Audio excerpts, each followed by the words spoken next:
What's up guys, it's Tumnus here. I'm about to show you the latest build I have found for goalkeepers. This build not only is very personal to me, it actually has really surprised me. And I'll tell you what, it's probably the best build so far I've used, and I will continue to use it until it gives me doubts on whether I should or not. As in, maybe I could have saved that long range shot if I was taller, but for now, it hasn't given me any of those doubts and I've performed pretty well in it. The build you are seeing on screen is the build that I am showing you, obviously because you're seeing it on screen. The build I'm showing you is the build that I heavily recommend.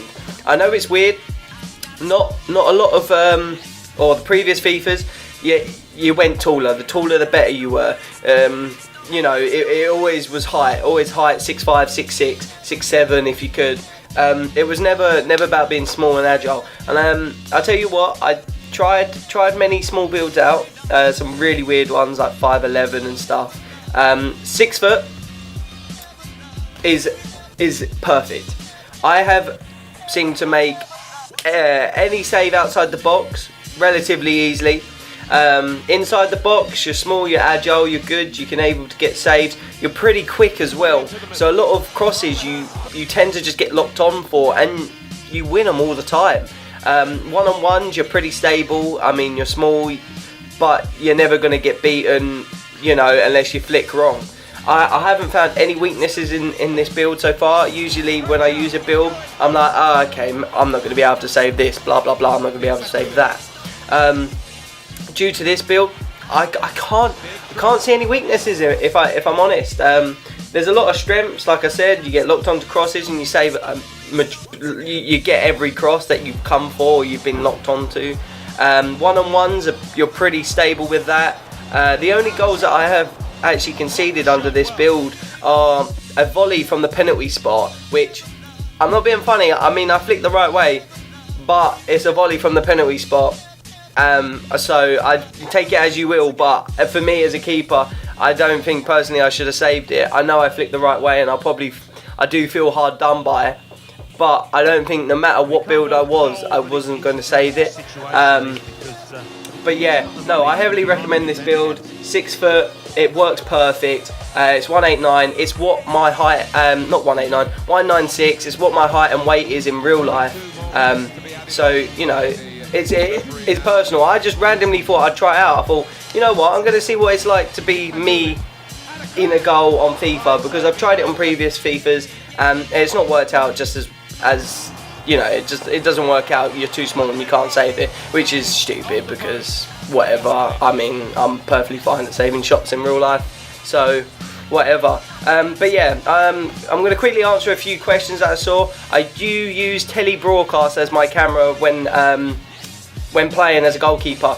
A few reasons why is that I can see what the strikers are seeing, because majority of the time they will use tele-broadcast, so I know if they're looking far post, near post, or if they've got any other options on like crosses or sweats. I already know, I can already see it playing out in their head. You can already see what they're seeing, so you know what they're looking for. Like if you've left your near post open a little bit and you're like, oh, that looks tasty for a striker to hit into, you already know that they're going there because of the tele-broadcast. I also play on automatic goalkeeping. I don't put manual or semi because I just don't see the point of making it harder for yourself. Yes, I know you get locked onto a few things, but you can stop that, like the back post crosses. If you just position yourself near posts for the start and then come across to the middle, you never get locked onto the back post cross. If you hold L2 and R2 and back away, yes, sometimes you do get a little bit locked on, but you can sort of stop yourself from doing it. So automatic, I definitely push that out. Use automatic tele-broadcast camera. It will take your time to get used to. You'll probably have a few terrible games, but trust me, once you nail the tele-broadcast camera down, you will love it. Also, I think there was another question about a 6'6" build. Not a question, but a suggestion. Once I've got annoyed with my 6 foot build, which maybe I will, maybe I won't, but I've got my real life build and another build on the side, I will use it. I did use a 6'6", 146 build or 179 build, I think. It didn't end up being very good for me. I don't know, I just don't get on with the bigger builds. I don't like being a big keeper. I mean, my favourite build is 6'5", from the last few FIFAs, which is on the big side because the max is 6'6", but I just don't prefer big builds, and I like to be different. I don't like to be what everyone uses. So like everybody in the leaderboard uses 6'6" as a goalkeeper. Not me. I don't want to use that because everyone else does. I want to be a unique keeper. I want to be different. I want to stand out from the crowd. So I really think this build really does stand out.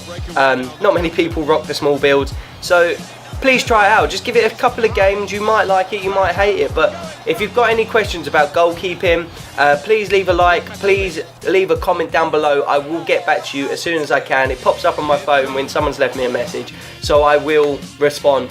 Please subscribe if you liked it, because I will keep updating with FIFA updates, as in goalkeeping.